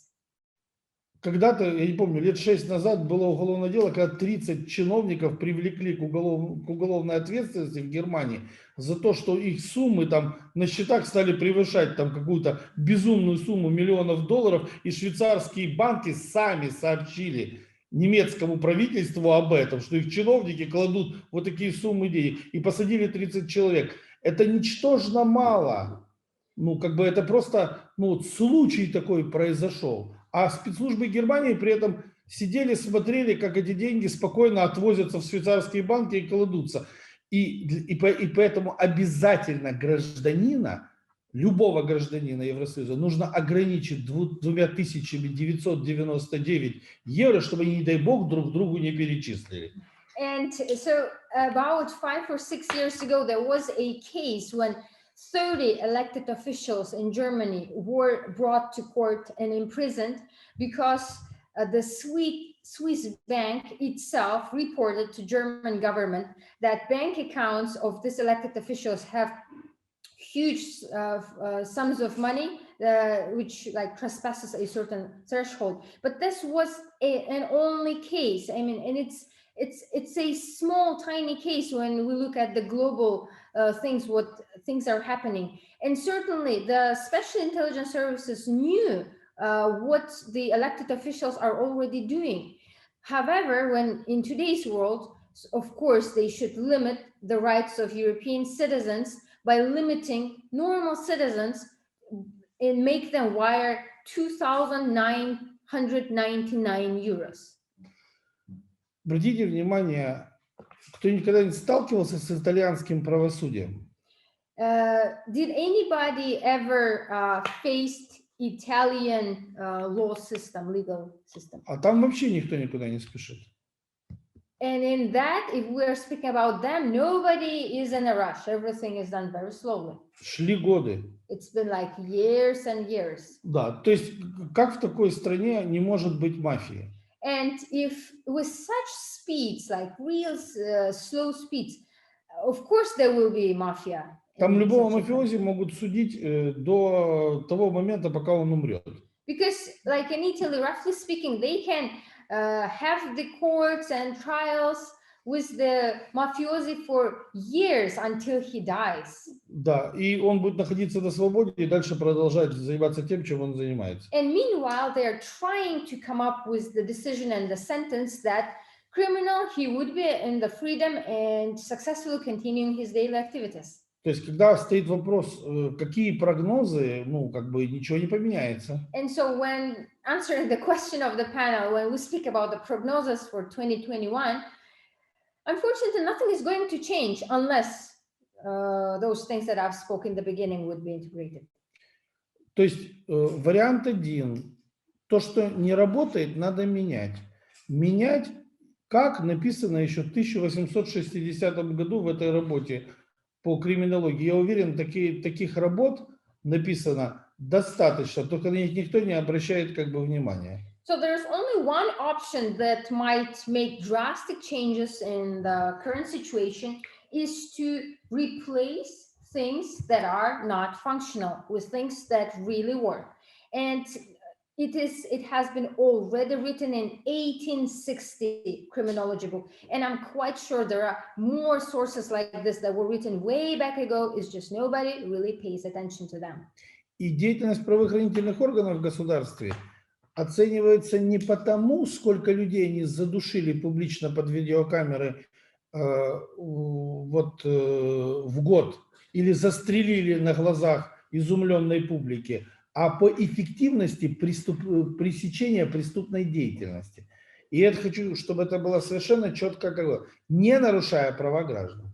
And any special intelligence service of any country, it has to be assessed not based on the number of killings and shots that they did publicly, but on the effectiveness of the way they counter crime, not violating other citizens' rights. And so I think this is a very important point to remember. Спасибо за внимание. Thank you for attention. Thank you so much, Dr. Maltsev, for your speech. And right now, I'm pleased to give the floor to our next speaker, to our next expert, Jeffrey Donig. Please, you're welcome. Okay, thank you. I turned my mic on, so can you hear me? Sure, thank you. Okay. Prognosis for 2021 and methods of prevention. I agree. This is the standard look into the future question, and it's always an interesting one to have an opportunity to address. So I don't think that much is going to change from what we've seen, because what has been happening has worked so well for the criminals up until now. And some of the things that have been tried in the last year, maybe two, have brought so much success that I think we're going to see more of that. And particularly, I would say that we're going to see the attacks on the cyber front. They're going to be serious attacks. There are sophisticated cyber criminals in the world. They are acting with impunity, without any check or balance. They have massive budgets and tools because they are backed by regimes and governments. And that the ability to constantly and continually probe to find ways in is going to continue. And where that has a direct impact on us in our daily lives and in our businesses and for our families and for our universities and for our government structures is the attack of the infrastructure.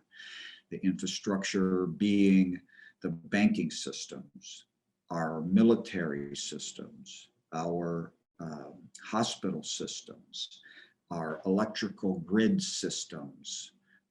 These infrastructure attacks is what I fear the most will come in the coming year,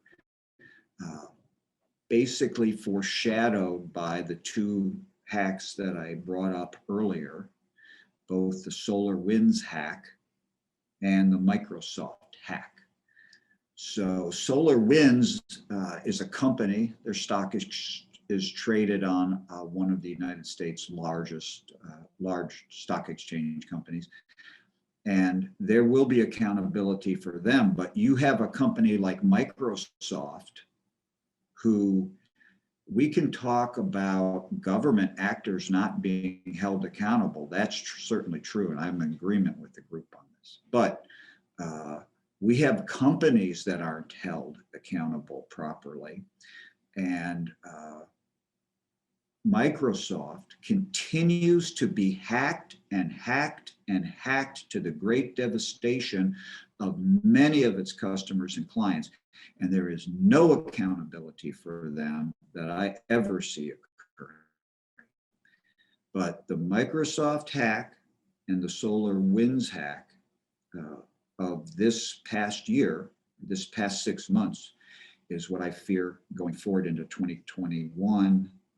As we finish this year, we'll see impacting our infrastructure. On a more base level with the transnational crime, I think we're going to continue to see the ransomware attack with the extortion, paired with the extortion of data leaking. So we hack your hospital, the cyber criminal hacks the hospital, and more than just locking the data so the hospital can't use it, disregarding the patients and the doctors that need to help critically ill patients, they could care less, the criminals. And rather than just hacking the data, they then extort the victim by posting some of the stolen data on the dark web that can be easily found. And that extortion piece is what has been very effective for the cyber criminals in the prior year, and which I'm highly confident that they'll continue to use through to 2021 until something's done about it. So what can we do in 2021? I think cooperation, we can get sour, or we can get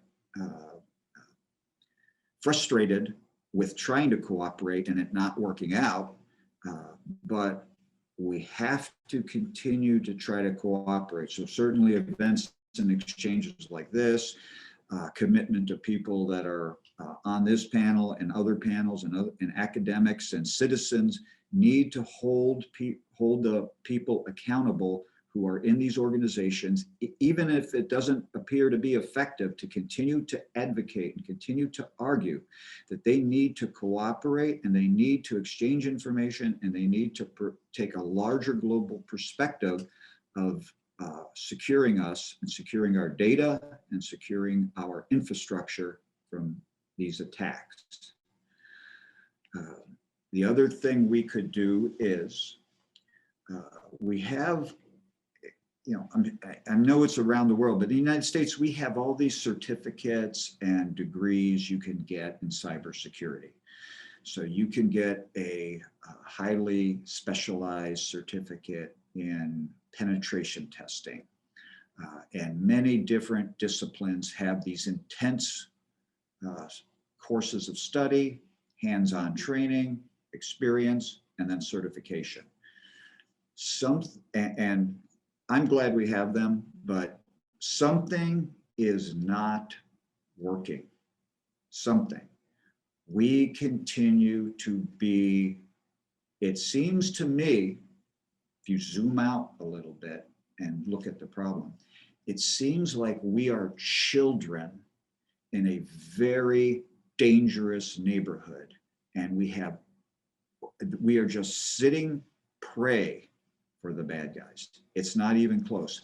And so either we're not training enough people, our core, the good guy core is not large enough, or our skills aren't adequate enough, or our organizations are insular and they don't share the information once they find it out to save the others. There's something we're not doing correctly, and we need to spend time figuring out and identifying what it is to improve our cyber security response. The other thing I think we could do is invest more resources in the new technology of tracing the blockchain in cryptocurrency.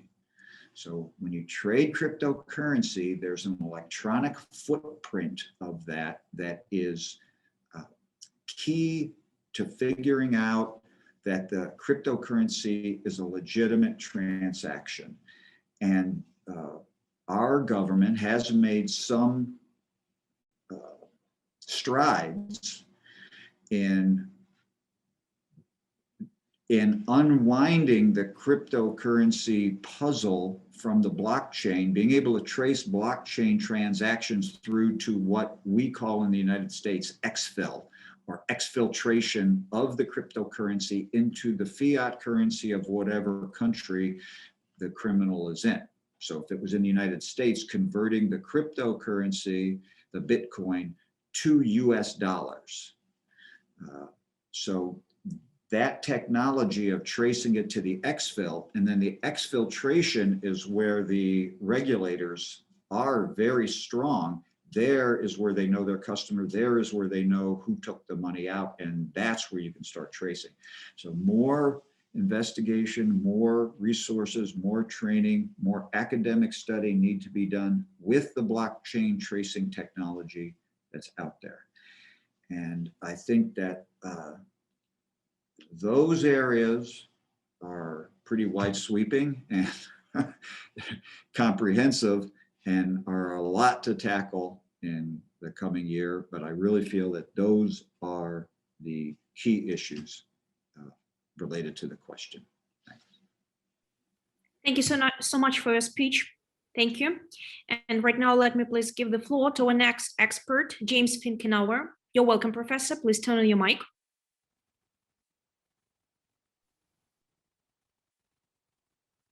Once again, please. Mm-hmm. There we go. Okay. All right. Last but not least, let me say at the outset, it's much easier to talk about what the problem is than it is to talk about what the solutions are. This whole area of human exploitation, the thing that I focused on earlier, is driven by a number of factors, all of which are extremely difficult to try to think through how we might go about solving these things. For example, if we just take the issue of inequality, which I mentioned earlier, that it's the haves and the have-nots and so on. An answer to that, again, not a simple answer, an answer to that is socioeconomic development in the countries from which the migrants are coming. So if people are able to find jobs and economic opportunity at home, they have less reason than to leave home to go to some other country. If they're not leaving home to go to some other country, then they're not in a position to be hooked up with smugglers and traffickers because they're just not, giving business to those folks. But in addition to the inequality issue, we have violent conflicts and civil wars going on in countries. Syria being a prime example. Refugees fleeing Syria, trying to get across the Mediterranean into Europe. These people fleeing for their lives because it's dangerous to live where they're living. This means somehow resolving these conflicts and dealing with this civil environment that's producing this violence. Gangs, particular problem in Central America, where the United States sees people coming from places like Guatemala and Honduras and so on. Big gang presence. Gangs are threatening to people in those countries. People want to leave the countries because it's dangerous to live there. Even something as universal and huge as climate change, for example. Climate change, as it occurs, is literally drying up or eliminating employment opportunities of certain kinds in certain countries, forcing those people to move elsewhere in order to have some socioeconomic wherewithal. As I said, these are all huge things. And by the way, they're not things which are subject to be solved by law enforcement or criminal justice. These are universal sorts of issues that will require all of the institutions that we have in order to try to confront them and try to do something about them. Let me just, I mentioned this report early on from the Transnational Organized Crime folks. Here's what they say in conclusion about what they see this phenomenon is happening. They said there's a tremendous increase in xenophobic populism. Xenophobia, fear of foreigners. So this fear of foreigners combined with things like right-wing governments arising in certain countries, extreme forms of nationalism, which tend to go along with right-wing governments, and also a white supremacy notion. These things tend to be combined. Right-wing governments, nationalistic approaches, and white supremacy tend to be combined. This creates a certain perspective toward migrants. And who are the people hold these views? They tend by and large to be the haves. Who are the people trying to get in? They tend to be the black and brown people of the world who are trying to come from these other countries where all of these problems exist. So what this report says is that the increases in xenophobic populism combined with an increase in the push factors, the things that I mentioned, these are push factors, pushing people out of countries to move to other countries. Combined with the push factors, with an increased militarization of borders, the xenophobia means more stress on securing the borders, more militarization of those borders, making it harder for people to migrate. And at the same time, reducing the safe and legal migration routes. In other words, making it more difficult legally. We've done this in the United States. Fewer asylum courts to deal with claims of asylum and so on. Make it more difficult for people to migrate legally. an increased pool of potential migrants. And what do you have? You have a boon for traffickers and smugglers, who are the ones who can step in to try to work around these issues and try to help those people who, despite all the obstacles, are still trying to move from wherever they are into some other country. Now, one little glimmer of light on the horizon that I see, as travel opens up, there'll be some relaxation of travel requirements. People will be able to move more freely, and people will be moving to places to vacation and so on. Some of those job opportunities will come back, and crossing the borders will become a little bit easier. But in terms of these larger issues, the inequality issues, the civil war issues, the gangs and so on, there's not going to be any short-term and certainly easy solution to any of those problems. So on that pessimistic note, I will conclude. Thank you. Thank you, Professor James Finkenauer, for his speech. And by this moment, I believe that actually it's high time we've finished our online discussion. So let me thank all the speakers, all the dear colleagues, experts. Yeah, so we have finished the roundtable discussion on organized crime and criminal traditions arranged by the European Academy of Sciences of Ukraine. And by this, thank you so much for your kind attention and participation. See you soon. See you tomorrow. Have a nice time. Be safe. Goodbye. Bye-bye.